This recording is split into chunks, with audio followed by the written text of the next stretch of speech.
Welcome to the Jazz Flyte Podcast. I'm your host, Darrell Scott, and together we will dive into the lives and careers of the jazz legends who have left a rhythmic imprint on the world. Be prepared to reminisce on the highs and the lows of their musical journey and the trials that sculpted their timeless musical gems. We'll preserve the legacy of these extraordinary maestros and find inspiration in the melodies of their lives. Subscribe now and never miss a beat. Now, let's get to the show.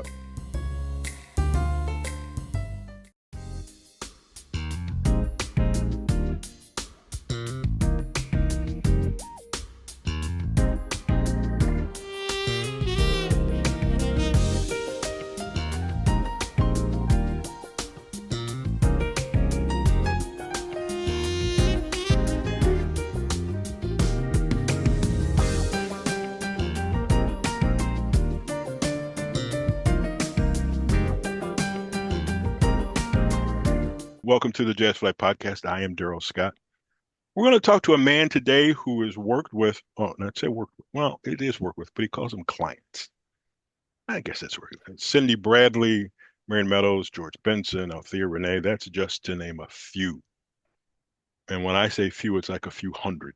There was a period of time when he had several number one singles on the charts over a period of years. He just does it all. Ladies and gentlemen, Michael, pronounce your last name for me. I just Broening. Broening. Yeah. That's I'll tell you why we're laughing about that later. Michael, welcome to the show. Thank you. Thank you, Darrell. Thanks for taking time. I appreciate it. Thank you. Your path to me is somewhat unusual. It seems as though you started out more as a producer than as an artist. Can you clarify that for me? Yeah. Well, it kind of circled around, actually. Okay.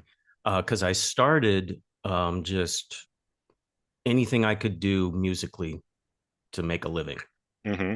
And so when you're young, it's not producing people. It's playing gigs and teaching and playing gigs. And so I started out just as a piano player, playing a lot of gigs, teaching piano lessons. And then just through that route, the first real major thing that I got was Marion Meadows. Okay. And I was his producer and songwriter. Mm-hmm. So that's where that kind of took off. So you are correct. From that moment on, most of what I did was songwriting and producing and programming and playing. And it wasn't until about 3 or 4 years ago that I started putting out my own stuff as an artist. So here's my question. And I've talked to a couple of folks who have produced music. So someone comes to you and says, I have this song, but I want you to produce it. Right. How do you two get on the same page? How do you know what he wants? Is there an interview process that you and the artist go through to make sure you're creating the correct sound? Yeah, that's a good question. Believe it or not, a lot of the stuff I produce are the songs that I've written. Oh, okay. So I write a lot of the material. And then, with Marion would come. He lived close to me, so we hung out a lot. And he would come over, and I would have a rough idea of a song, a groove, chord progression, maybe a catchy chorus or something like that. But then he would listen to it and go and play, and that's how we created a lot of the melodies in the songs. But to answer your question, is for like, how do you work with somebody and make sure that I'm doing what they want? That is a process, because a lot of the times they are working off of something that I started. Mm-hmm. So I think the success that I've had as a producer and songwriter is I leave a lot of space open for them to put their own interpretation on the song. So because I'm a piano player, so if I write a melody on piano, that doesn't necessarily translate to saxophone or trumpet. Okay. Right. Because they have a different range. So I kind of get a little bit of the ball rolling and then let them take over from there so they can put their own take on it. And there are some producers and songwriters that don't do that. They just say, this is the melody, play what I wrote. Wow. I'm much more casual and liberal with it, because my focus is on the song and the artist and putting them first. And there can be no great song if it's do it the way I do it. Hmm. The artist has to have a piece of themselves in the song, or it will sound fake. It won't sound real. And so I think that's where I've had a lot of my success, is that artists come to me and they know that they're going to start with something that I had started writing, but they're going to get to play the way they play, and that I'm going to enhance that the best way possible, so that they aren't going to be, in some shell that I'm telling them what to do. They have the freedom to be the artist that they are. And by putting that out and letting them be able to express themselves the way that makes them sound the best they can, it's resulted in me getting a lot of new artists, because they say, well, if you work with me, you get to play the way you play, and he'll make you shine. So I think that's how it's grown. So that makes me think you have a variety of artists that you work with. How Yes. is Lemek different than George Benson? How is Althea René different than Cindy Bradley? How do you incorporate? Because I'm guessing that there's some of their personality in each of the songs, but Oh, absolutely. you Yeah. have to know how to separate that separate George Benson from Lemek. How do you do that? Well, a lot of this is personal relations. You Hmm. know, you I I get to know who they are, and I cater to them. And Okay, so a lot of it is personality. Lemek was in his early 20s, so I catered to the fact that he was younger. George Benson was a legend. I was right. nervous as hell when I was working with George Benson, because I was young. And I didn't feel like I had any business working with him when I started working with him. So there was a lot of the, bowing down to Right. George Yes. Benson. But I've actually maintained a friendship with George since then. I, just hung out with him a few months ago. He's a super nice man, and he has those kind of relationships with people too. But with George Benson, it was play what you want to play, George, and I stay out of your way. I just, I But and then the other ones, Althea was I love Althea, but she came in and just play what you play. And unfortunately, um, because of how the internet has been thriving, and then certainly with COVID, I hmm. rarely see them anymore. Most of the time, artists play their stuff, and I fix it, or I tell them, here's what I'm looking for, and maybe change this. But it's all communication by phone and not in person, which I miss definitely. I was going to say that's a question I always ask. I am from 80s radio. I will say Right. it that way. And I'm used to hearing people talk about we're in the session and I can Yeah. see the drummer and I can see this person and I can see that person. Yeah. And I'm a feeling type of person. So if you see that the guitarist is grooving, that rubs off on you and makes your Right. playing a bit, I'll say, different. But now, and then I also spent 20 years in the computer world, but now everything is, let me send you this file and Yes. let me send you this file and some from the far left comes another file and you sit in a room by yourself Yes. and trying to put that together. I I I, I have a tough time seeing that that works. How that works, right? Right. Yeah. It's a formula now, and I think I am worried about how music is going to progress from here, Hmm. because I got my start the way you just described. Right. I didn't record anything where I wasn't in the same room as all the other musicians. Hmm. And we had to play, we couldn't, you know, auto tune. We couldn't look at a wave file and move a thing from here to there. We had to play it right. And Right. we had to groove off of each other. Right. So I'm probably one of the last generation that got my start that way, that's actually producing music now Hmm. the way it is now.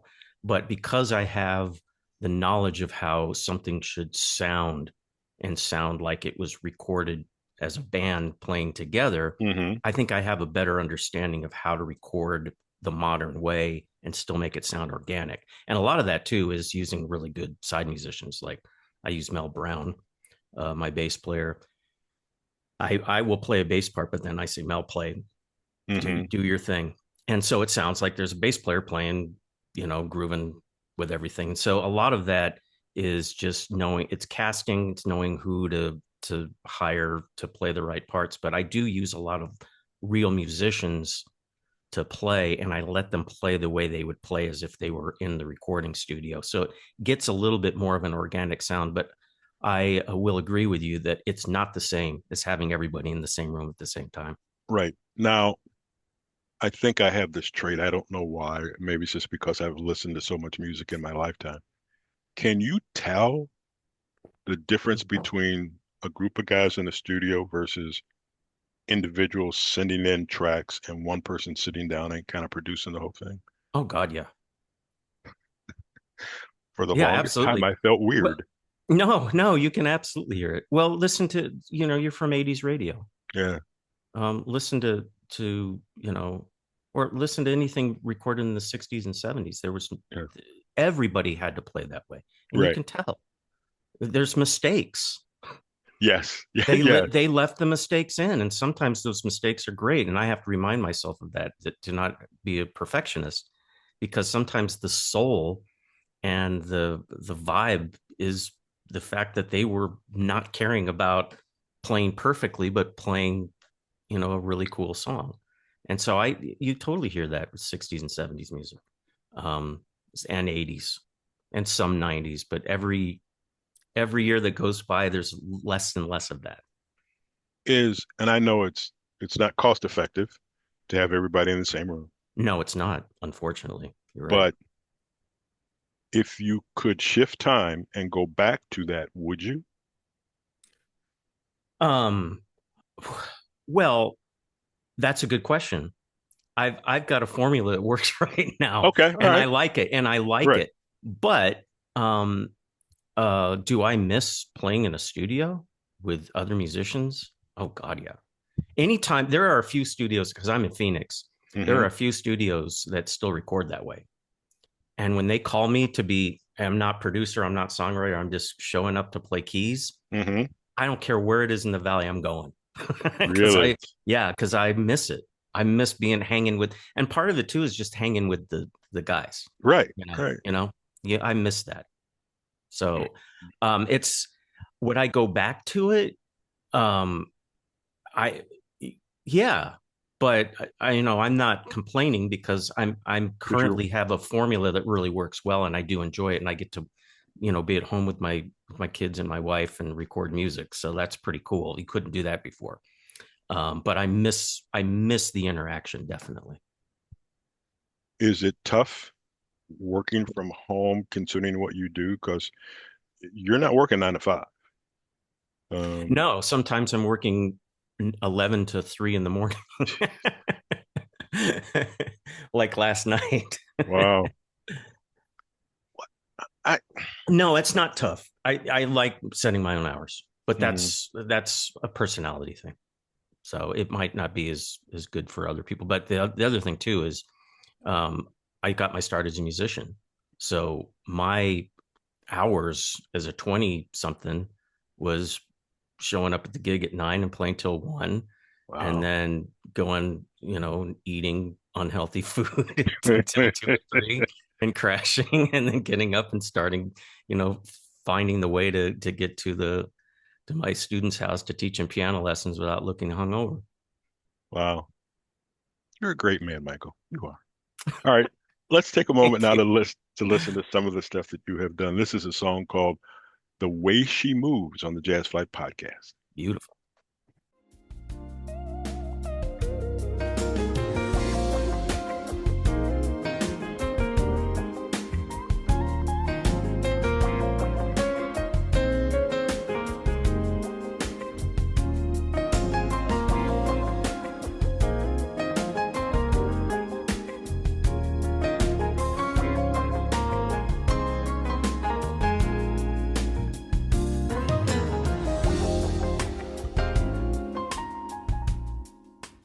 The Way She Moves from Michael, I was going to call you bro, Michael Imbro from Broening. Imbro. I might use that from now on the Jazz Flyte Podcast. So how many instruments do you play? uh Well, just piano. But Okay. I have played, I played saxophone in high school. Hmm. That was that's huge for me, producing saxophone players, is I actually know which keys to avoid.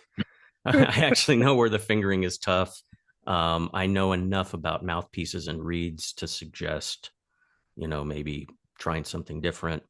Um, but I was a horrible saxophone player. Um, so I basically stuck with piano, and that's where I'm strongest. But because I got my start in high school with a old Yamaha DX7 and Hmm. 4-track recorder, trying to learn how to program or play songs that I heard on the radio, I got my production shops, learning how to play a drum machine so it sounded like whatever I was listening to, Hmm. and how to play a bass line. So I can program all of the music on a song, but it's all on keyboards. It's not playing Hmm. the actual instruments. What got you into all of this? Why did you dive into this career? Uh, well, I first of all, I was obsessed as a kid um, with piano. Hmm. Um, and I mean, since 5, I was obsessed. I had the kind of parents that said, "Okay, that's enough." I think most parents were like, "Have you practiced today?" My parents were like, "That's enough. Hmm. Quiet time." And so I got that start. But then when I got my synthesizer, and I was stuck up in my room till 3 in the morning, playing, trying to figure out how to make an entire song on a Yamaha DX7, bouncing it from, you know, 4 tracks on a cassette player. So that was what I loved doing. And so producing was kind of the natural follow up to that. Hmm. Because I believe it or not, I got my degree at Arizona State in finance, and I hated it because I didn't like the people. Just, they weren't my kind of people. The music people were my people. Um, but I felt like I needed to have that as like a fallback in case Right. music didn't work, so I don't regret it at all. But um, you know, as long as I was teaching and playing gigs, the foundation of what I really loved doing, which was just piecing together music and writing music and putting it together, was always my first love. And so just by showing certain artists, Marion Meadows being one of the first, that I was capable of doing that, to where he felt comfortable enough coming to me and saying, "Hey, will you produce my record?" That's how it got started. But as soon as that happened, I knew I was in my niche. Mhm. If I had to ask you off the top of your head, how many clients do you have at this present time? How many would you say? That I'm producing right Yeah, now. that you're producing right now.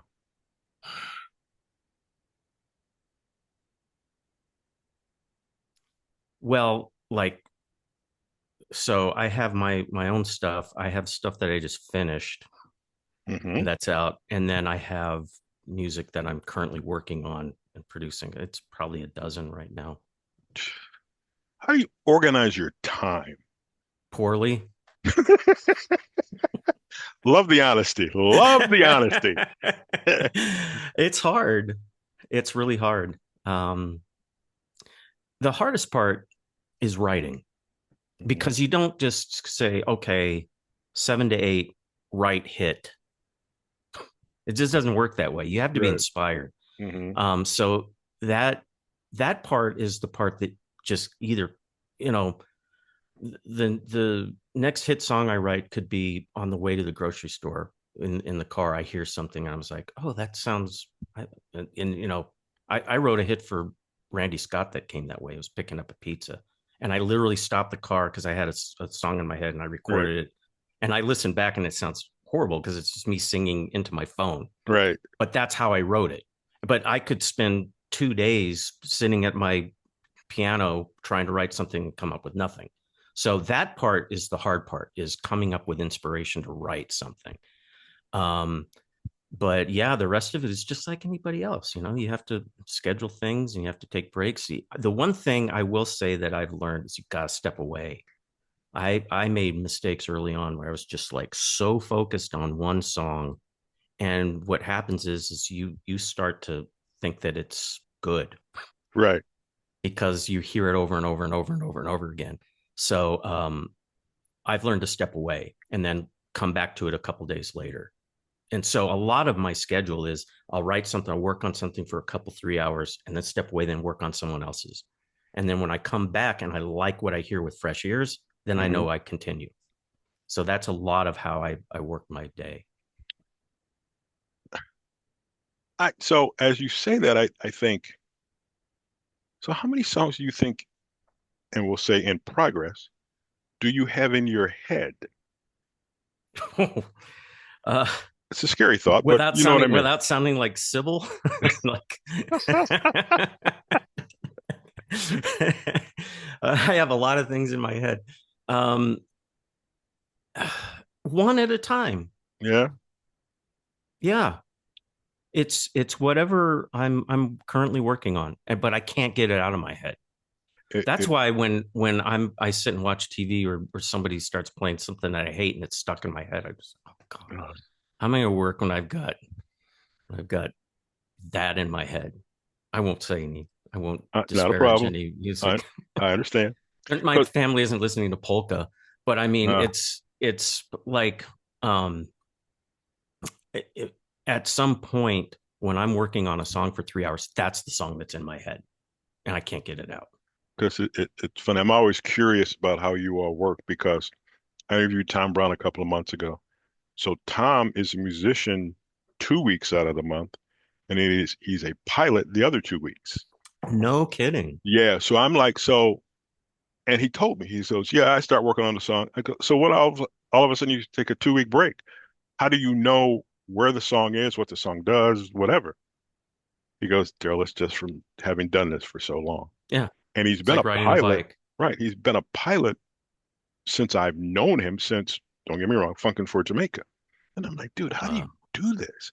I said, so what you need to do is demo the song while you're on the plane to see if everybody likes it. He goes, right. I would get thrown off the plane. I'm like, I don't think Right. so. I don't think so. That is a smart way of doing it for the same reason I was mentioning. It gets you to step away so that when you come back to it, it's fresh ears. That's a huge part of it. Mhm. I listened to stuff I did 15 years ago and I was like, well, I actually was, I can't remember where I was, but I heard something on the radio and I was like, that sounds really familiar. And then I was like, I didn't like it. And then I listened more and I go, that's me. I didn't even recognize my own song and I didn't like it. So that So, sometimes that happens, but then I listened to some, like one of my favorite songs I've ever done is Suede by Marion Meadows. mhm. I can, every time I pull that up, I love it. So that's when you know something's good, is when you can step away from it and hear it with fresh ears and still love it. I'm not going to ask a question. I'm going to go to the next song because I want to do this. I got something else. Oh, go for it. Let's listen to Together Again from Michael Broening on You the got Jazz it. Flyte Podcast.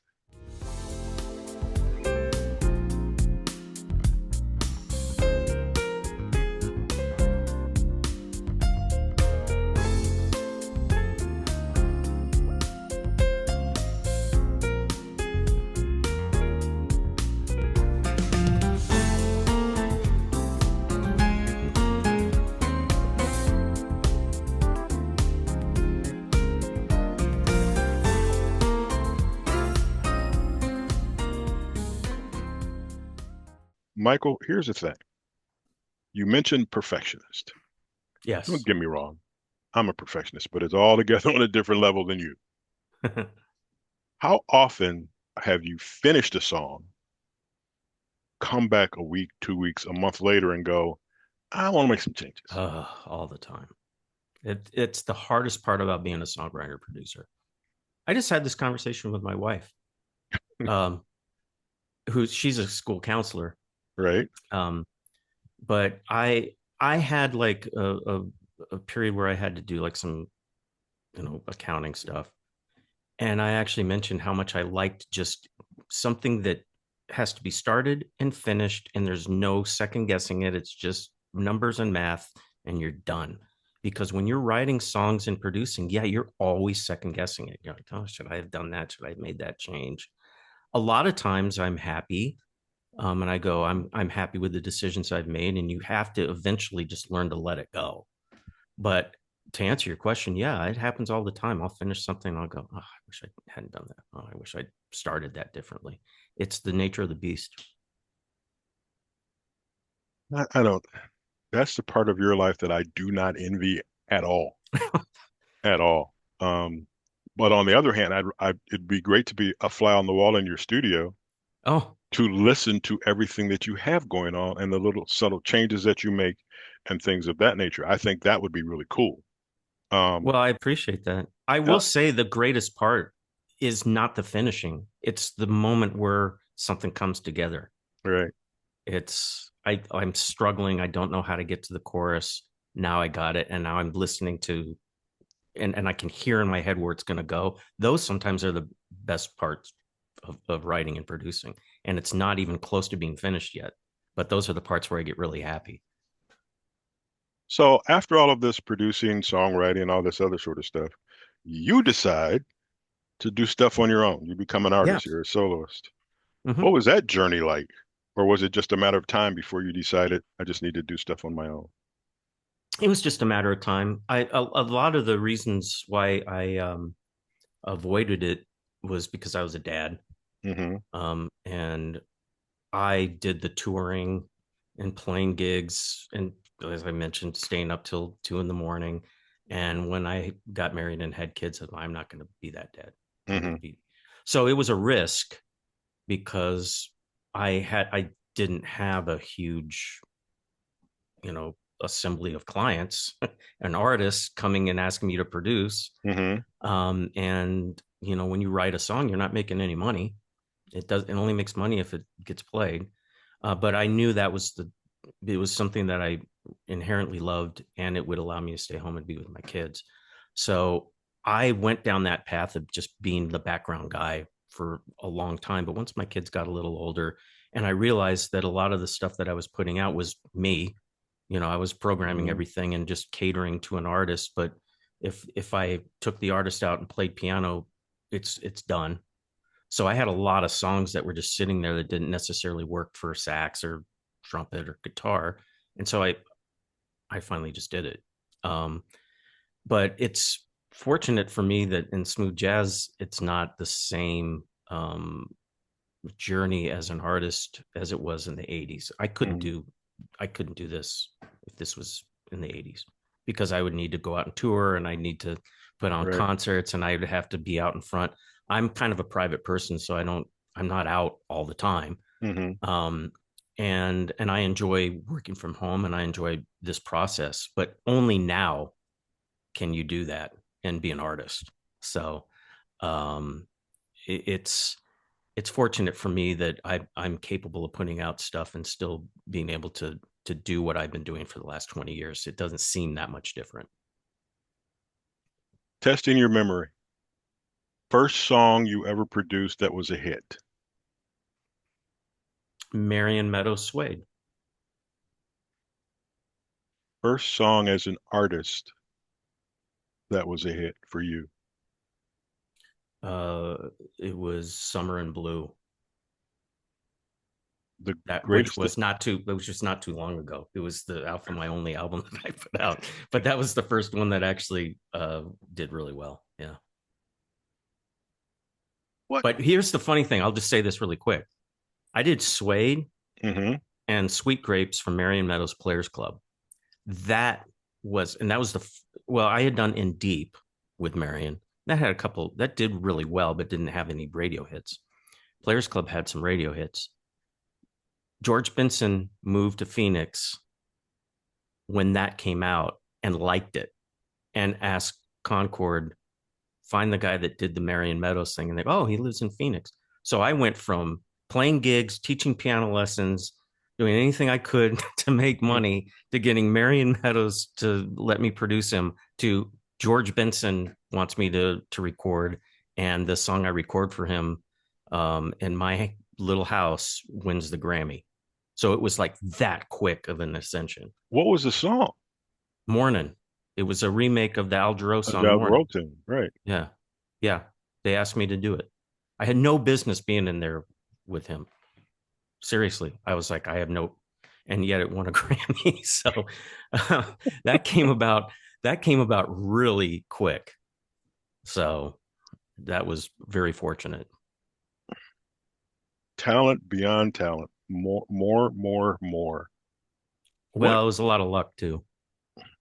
Well, sometimes. And it was just that anybody, I did what they asked me to do Mhm. and I worked hard. That's the only thing I can say. Cause that's a lot of it, Yes.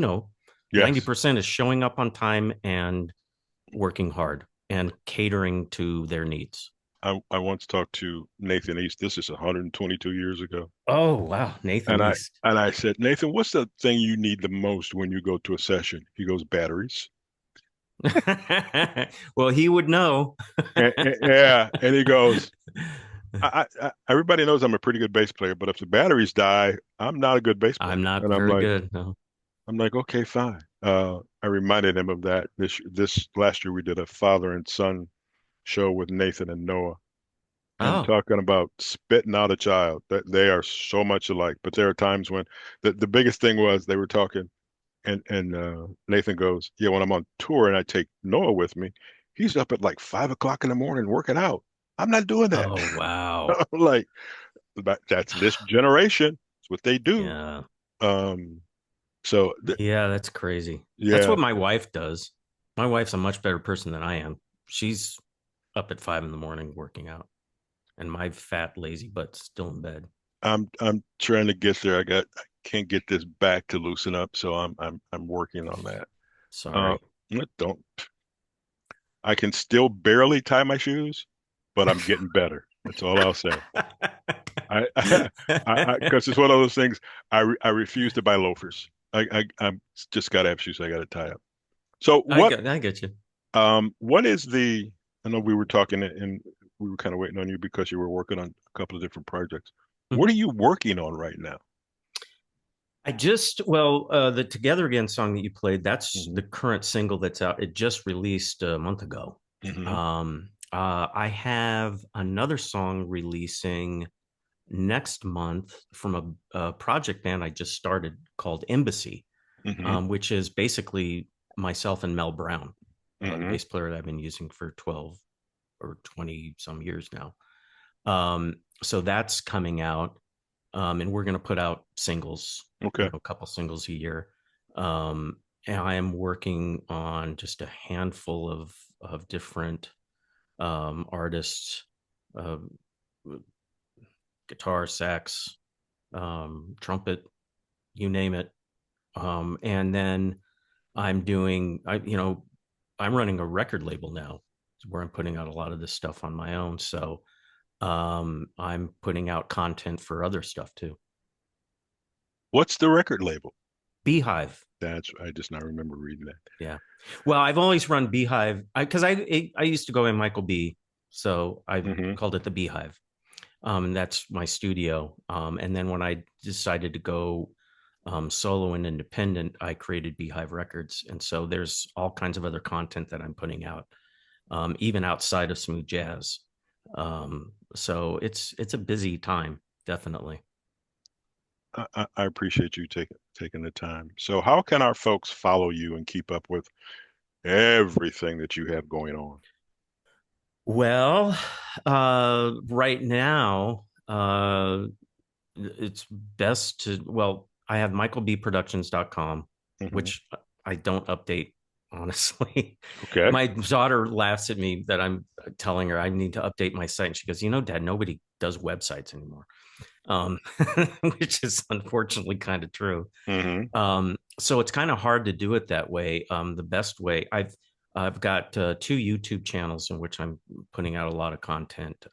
If you just go in the search engine, put Michael Broening in YouTube, you can find my channels where I'm putting out lots of material. Google my name, Michael Broening, Broe, Broe, Ning. And then there will be a couple more websites that I put out. They're not going to be awesome, but they can. Your listeners can definitely get a sense of what I'm working on. The Put it one that way. I can't remember the URL of the one. That picture on that URL is just fantastic from a technical standpoint. I'm like, is that what he sits behind? I wouldn't know where to begin. Which Um, one? Which picture are you talking it's like a board. It's not a computer screen. I can't remember what it is now, and I'm not going to mess with everything to find Are out. you talking about my website Yeah, picture? your website. Oh Yes. yeah. Uh, I'm impressed. You might depress some listeners because they're not going to understand what's going on. What is all of this stuff? It looks like a pilot board. Yes, yes, yes, Yeah. exactly. Man, I appreciate the time. It's good to get to know you. Yeah, Man, you're a great interviewer. I This is a real pleasure. You do. have a really good way of asking questions and making me feel natural and comfortable. I, That's I a real skill. I appreciate that. I'm going to tell you this story real quick, and then we're going to go. So I interviewed a guy a couple hours ago who was petrified about Oh, doing there. really? Petrified. It's like, girl, I don't know how this is going to go. I go, one of my skills, I think, is the ability to make people feel comfortable when Yeah. we do stuff like this. Hmm. Number one, at some point, we got to laugh. If I can get Right. you to laugh, I got you. And then I don't, even though I have this sheet of paper here in front of me with questions, I think I asked four. It's all based upon, well, it's all based Yeah. upon your answers. Right. Um, and just to be, I don't want to be conversational. I mean, I want to be conversational, and I want us to have fun. I think that's the best thing for you. Um, Yeah. Eric Essex goes, he sent me a message back and says, I've never felt so calm in my life talking to somebody. Wow. Okay,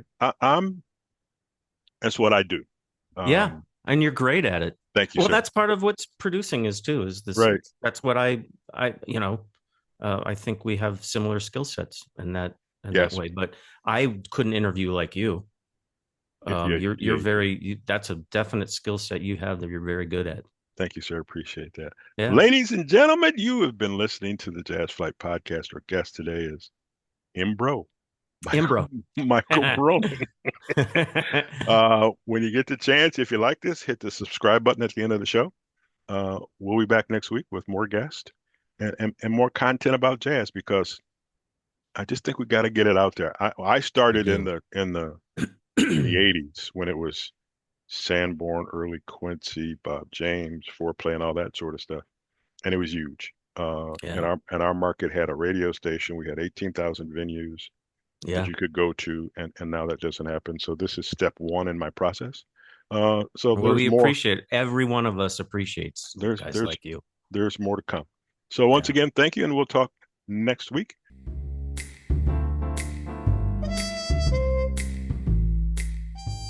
Thank you for tuning in to the Jazz Flight Podcast. I hope you enjoy these stories and soulful melodies that grew through the doors of time. If you want to stay connected with the latest updates and episodes, don't forget to subscribe to my channel and hit the notification bell. Until next time, I'm Darrell Scott.